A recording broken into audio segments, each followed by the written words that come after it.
जय हिंद दोस्तों, स्वागत है आप सभी का इस वीडियो में। इस वीडियो में हम 13 अगस्त के जो एमसीक्यूज़ है वो देखने वाले हैं। और ये जो एमसीक्यूज़ है ये बहुत इंपॉर्टेंट है हमारे प्रीलिम्स पॉइंट ऑफ व्यू से, क्योंकि इन वीडियोस में आपकी रिवीजन भी हो जाएगी और एक टेस्ट सीरीज़ के ज़रिए आप इसे देख सकते हो। आप जैसे टेस्ट सीरीज़ सॉल्व करते हो तो उसमें भी आपकी रिवीजन हो जाती है। यहाँ पर मैं आपको जो एक्स्ट्रा इन्फॉर्मेशन दे रहा हूँ तो इसमें टाइम सेविंग भी है। तो इस वीडियो को आपके सामने प्रेजेंट करूँगा मैं, मयूर मोगरे। हमारे पेन ड्राइव और टैबलेट कोर्सेस अवेलेबल है वेरियस एग्जाम के लिए, जैसे कि defence, UGC net, NABARD, RRB. तो आप फर्दर इन्फॉर्मेशन के लिए विजिट कर सकते हो www.studyiq.com या फिर इन नंबर्स पे कॉल करके आप फर्दर इन्फॉर्मेशन पा सकते हो। आपकी अगर कोई भी क्वेरीज है तो आप मुझे फेसबुक या फिर इंस्टाग्राम पर मैसेज कर सकते हो। उसी के साथ साथ वीडियो अपडेट्स भी आपको यहाँ पर मिल जाएंगे। तो पहला क्वेश्चन आता है, find the incorrect satellite launch vehicles. अब देखिए यहाँ पर सैटेलाइट लॉन्च व्हीकल्स दिए हुए हैं तो आपको इनकरेक्ट मैच यहाँ पर बताना है। तो पहला यहाँ पर आता है नोवोसार एंड SSTL S1, इसके साथ मैच किया हुआ है GSLV C42 रॉकेट। फिर दूसरा यहाँ पर आता है हाइसिस प्लस 30 स्मॉल फॉरेन सैटेलाइट्स, उसके साथ मैच किया हुआ है GSLV Mark 3। फिर तीसरा आता है चंद्रयान 2, आपको चंद्रयान 2 पता होगा तो इसके साथ मैच किया हुआ है GSLV C45। फिर फोर्थ आता है रिसैट 2B, इसके साथ मैच किया है PSLV C45। फिर आदित्य L1 मिशन, ये कहाँ का है आपको पता होगा, PSLV XL। और फिर आता है IRNSS 1L, ये आता है PSLV C41। अब यहाँ पर कौन से इनकरेक्टली मैच किए गए हैं ये पूछा हुआ है। देखिए हमें बहुत ज़रूरी है कि एक्चुअल में पूछा क्या गया है, करेक्ट स्टेटमेंट पूछा गया है, इनकरेक्ट स्टेटमेंट पूछा गया है। तो इनकरेक्ट पूछा गया है यहाँ पर। तो देखिए पहला जो है ये गलत होता है क्योंकि यहाँ पर PSLV आना चाहिए। दूसरा जो है वो भी गलत होता है क्योंकि यहाँ पर PSLV C43 आना चाहिए। उसी के साथ साथ अगर चंद्रयान 2 देखते हैं, ये तो आपको पता ही चल गया होगा, ये बिल्कुल ही गलत है क्योंकि ये है MK3। रिसेट अगर देखते हैं तो ये बिल्कुल सही है। आदित्य L1 मिशन देखते हैं तो PSLV XL बिल्कुल सही है। और फिर IRNS 1L देखते हैं तो PSLV C41 बिल्कुल सही है। तो गलत कौन सा रहेगा, 1 2 3 ये गलत है, तो ऑप्शन रहेगा B 1 2 3। तो चलते हैं नेक्स्ट क्वेश्चन की तरफ। With regards to corporate social responsibility consider the following statements. अब यहाँ पर कॉर्पोरेट सोशल रिस्पॉन्सिबिलिटी CSR आप सभी को पता होगा। मतलब क्या है कि जो भी कॉर्पोरेट होते हैं, मतलब जो भी कंपनीज़ है, उनको सोशल रिस्पॉन्सिबिलिटी के लिए अकाउंटेबल बनाना, वो कहते हैं हम उसे कॉर्पोरेट सोशल रिस्पॉन्सिबिलिटी। अब corporate social responsibility provided under section 135 of companies act 2013। तो ये जो कॉर्पोरेट सोशल रिस्पॉन्सिबिलिटी है किसके अंडर में प्रोवाइड किया गया है, सेक्शन 135 काय का, तो कंपनीज एक्ट 2013। दूसरा यहाँ पर आता है, India is the first country in the world to make corporate social responsibility mandatory. भारत ये दुनिया का पहला ऐसा कंट्री है जिसने कॉर्पोरेट सोशल रिस्पॉन्सिबिलिटी मैंडेटरी बनाया है, बाकी दुनिया में कहीं पर भी मैंडेटरी नहीं है। तीसरा आता है, companies in India with a net profit more than $750,000 rupees 5 crore in a single financial year. मतलब ऐसी कंपनीज भारत में जिनका नेट प्रॉफिट, ये बहुत ज़रूरी है, नेट प्रॉफिट 5 करोड़ से ज़्यादा है सिंगल फाइनेंशियल ईयर में, उन्हें मैंडेटरी किया गया है कि मिनिमम 2% वो एवरेज नेट प्रॉफिट का लास्ट 3 ईयर्स का वो सोशल कॉज के लिए दे। और फोर्थ आता है कि currently no official mechanism to monitor और regulate CSR spending in India. मतलब एट प्रेजेंट कोई भी ऐसा मैकेनिज्म जो ऑफिशियल मैकेनिज्म नहीं बना है कि कहाँ पर स्पेंड हो रहा है वो देखने के लिए। तो देखिए पहला जो स्टेटमेंट है बिल्कुल सही है। दूसरा स्टेटमेंट हम देखते हैं तो भारत पहला ऐसा कंट्री है, बिल्कुल सही है। तीसरा अगर हम देखते हैं तो 5 करोड़ से ज़्यादा जिसका भी है फाइनेंशियल ईयर का, तो 3 साल का एवरेज नेट प्रॉफिट जो है उसका 2% उन्हें स्पेंड करना चाहिए, बिल्कुल सही है। और अगर फोर्थ देखते हैं तो ये भी बिल्कुल सही है, जवाब रहेगा D all of the above. तो यहाँ पर आप देख सकते हो कॉर्पोरेट सोशल रिस्पॉन्सिबिलिटी जो है वो सेक्शन 135 कंपनीज एक्ट में दिया हुआ है। उसी के साथ साथ भारत पहला ऐसा कंट्री है जिसने कॉर्पोरेट सोशल रिस्पॉन्सिबिलिटी मैंडेटरी किया है। और जो भी कंपनीज भारत में है जिनका टर्नओवर 5 करोड़ से ज़्यादा है सिंगल फाइनेंशियल ईयर में, उन्हें मैंडेटरी है कि मिनिमम 3 साल का जो एवरेज नेट प्रॉफिट है उसका 2% वो सोशल कॉज के लिए दे। और फिर नेक्स्ट यहाँ पर आता है कि कोई भी यहाँ पर ऑफिशियल मैकेनिज्म हमारे यहाँ पर नहीं बना हुआ है जिससे कि हम CSR स्पेंडिंग जो भारत में हो रही है उसे मॉनिटर कर सके। तो सोर्स अगर आपको देखना है तो ये सोर्सेस है, आप यहाँ पर जाकर विजिट करके जो मोर इन्फॉर्मेशन है वो और ज़्यादा इन्फॉर्मेशन पा सकते हो।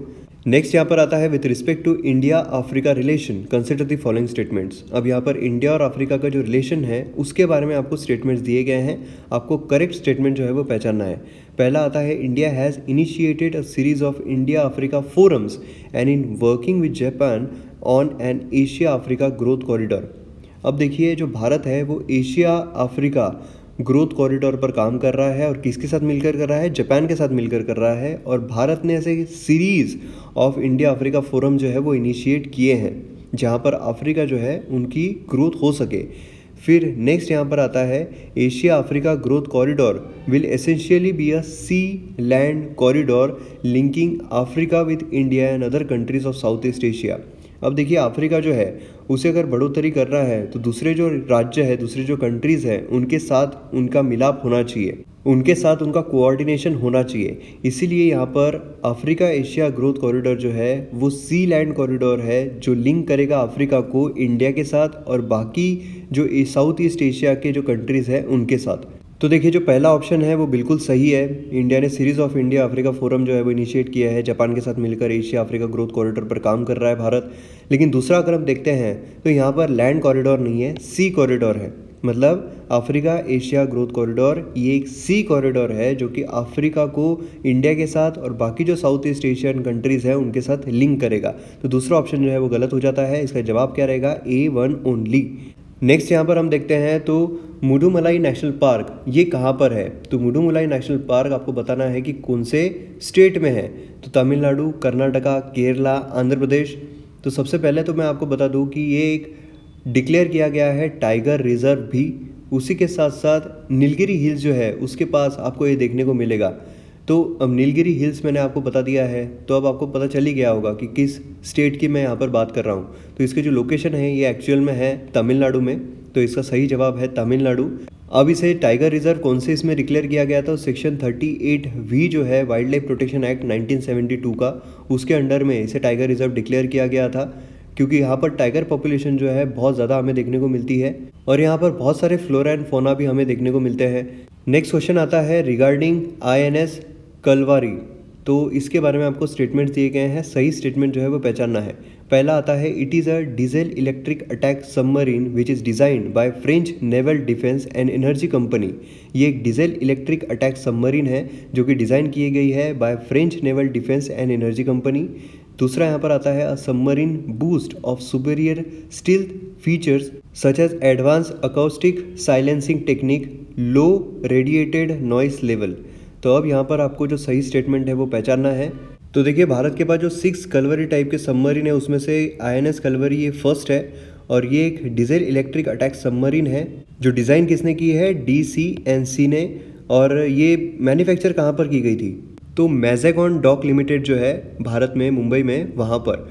फिर दूसरा अगर हम देखते हैं submarine boost of superior steel feature such as advance acoustic silencing technique, low radiated noise level. तो यहाँ पर लो रेडिएटेड नॉइस लेवल है, साइलेंसिंग टेक्निक है, उसी के साथ साथ सुपीरियर स्टील फीचर भी यहाँ पर हमें देखने को मिलता है। नेक्स्ट यहाँ पर आता है नाविका सागर परिक्रमा। आपने सुना होगा नाविका सागर परिक्रमा जो पूरे ग्लोब का एक सर्कम नेविगेशन लगा के आए हैं। Is the name of expedition for circumnavigation of a globe on INSV Tarini by Indian navy's women naval officers. इसमें सारे जो ऑफिसर्स थे वो वुमेन थे।